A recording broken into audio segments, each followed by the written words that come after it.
આપણું શુભ નામ? મારું નામ વિનોદ ઈશ્વરભાઈ ચાવડા છે. હું આઈશ્રી ખોડિયાર મંદિર ટ્રસ્ટનો પ્રમુખ છું અને અમે દર વર્ષે દરેક જિલ્લામાં આ રીતે અંતરે જે શાળાઓ છે એમાં નોટબુક અને ચોપડાનું વિનામૂલ્યે વિતરણ કરીએ છીએ. અમે આ વર્ષે લગભગ 26 સ્કૂલો કવર કરી છે. ગઈ વખતે અમારો ટાર્ગેટ થોડો ઓછો હતો, પણ આ વખતે અમે લગભગ અમારો જે ટાર્ગેટ છે એ એચીવ કરી લીધો છે.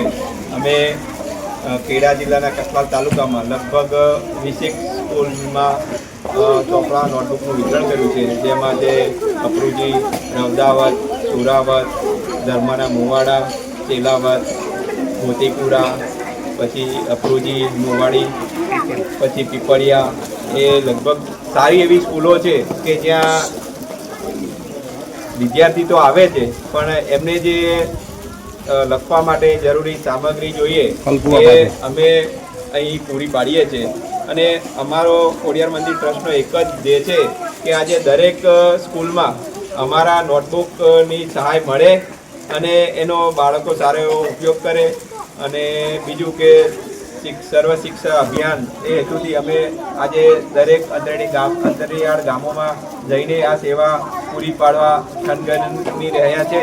તો માતાજી ખોડિયાર માને એટલી જ પ્રાર્થના કરું છું કે આવીને શક્તિ અમને આપતા રહે અને દરેક ગામડામાં અમે જઈને આવી નોટબુક ચોપડાનું વિતરણ કરીએ એવી આશા રાખું છું.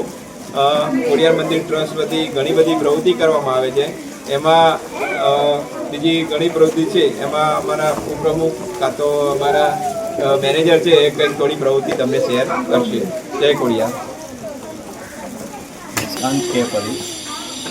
મારું મૂળ વતન અમરેલી. નિકોલ ખોડિયાર મંદિર ઘણી બધી સેવાકીય પ્રવૃત્તિ કરે છે, જેવી કે જે લોકોને જે કંઈ નથી મળી શકતું એ મંદિર તરફથી તમામ વસ્તુ પૂરી પાડીએ છીએ.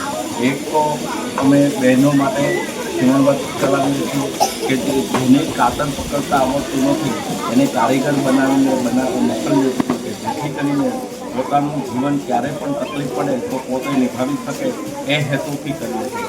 બીજું, ધોરણ 1 થી 9 ધોરણના બાળકોને અમે ટ્યુશન ચલાવીએ છીએ. એ પણ નિઃશુલ્ક કે ઘણા ગરીબ વર્ગ હોય છે કે પોતાના દીકરાઓને ટ્યુશનમાં મોકલી શકતા નથી, તો એ સેવા મંદિર તરફથી પૂરી પાડીએ છીએ.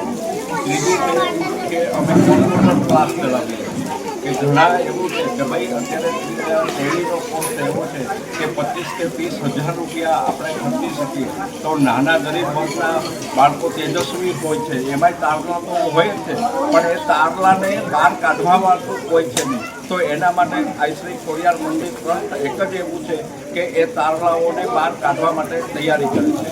CCC, દિલ્હી, MS ઓફિસ એ પણ એકદમ ટોકન ચાર્જની અંદર અમે કરાવીએ છીએ. બીજું કે અમારો સત્સંગ હોલ છે કે જે એવડો મોટો હોલ છે કે એ હોલની અંદર તમે અમદાવાદની અંદર તમે જુઓ તો લગભગ 1 લાખ 1.5 લાખ રૂપિયા ભાડું હોય છે. તો અમે ખાલી એ હોલ 7,000 રૂપિયાની અંદર એની અંદર તમામ આવી ગયું અને અમે આપીએ છીએ. જો દર રવિવારે અમારું અન્નક્ષેત્ર ચાલુ હોય છે. જો અન્નક્ષેત્ર તો ઘણી જગ્યાએ હોય છે પણ અમારો અન્નક્ષેત્ર એક અલૌકિક છે કે એની અંદર નથી માતાજીનો ફોટો કે નથી અંદર કોઈ લખવાવાળું કે નથી દાન પેટી. પછી અમારું છે સમૂહ લગ્ન કે આજે તમે જુઓ કે ભારતભરની અંદર હું એવું કહી શકું કે અમારું એક જ એવું મંદિર હશે કે જે માતાજી સાડીઓ આવે છે એ સાડીઓને અમે વેચાણ કરતા નથી. પછી સમૂહ લગ્ન હોય, કોઈ વિધવા બહેનો હોય એના માટે અમે સાડીઓ પૂરી પાડીએ છીએ.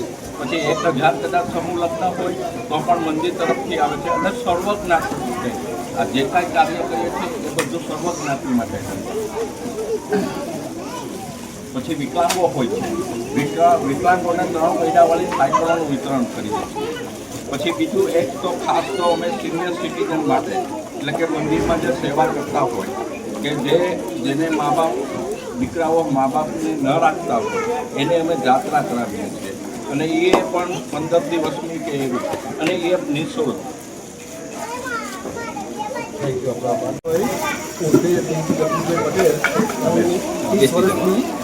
ખોડિયાર મંદિર સેવા પ્રવૃત્તિમાં એના ભેગા જોઈન છું.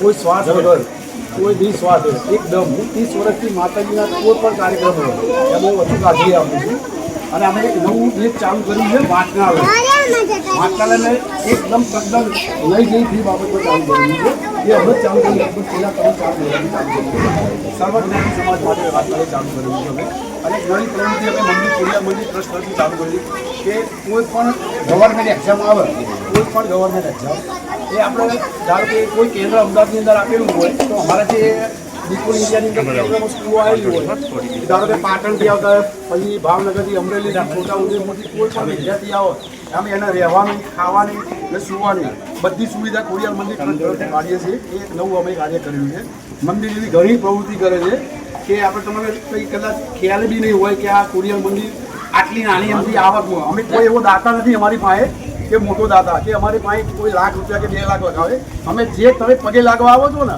એ જે 10 રૂપિયા કે 20 રૂપિયા તમે દાન પેટીની અંદર નાખો છો એ વસ્તુથી જ અમે આ પ્રવૃત્તિ કરીએ છીએ એટલે અમે એવું ઘણું માનીએ છીએ કે ઘણા ગામડાઓમાં મંદિરો હોય છે પણ એ મંદિરોની અંદર અમે એવું વિચારીએ કે નાના બાળકો સુધી આ વસ્તુ પહોંચવી છે બસ એ મારી આશા છે બીજી કોઈ આશા નથી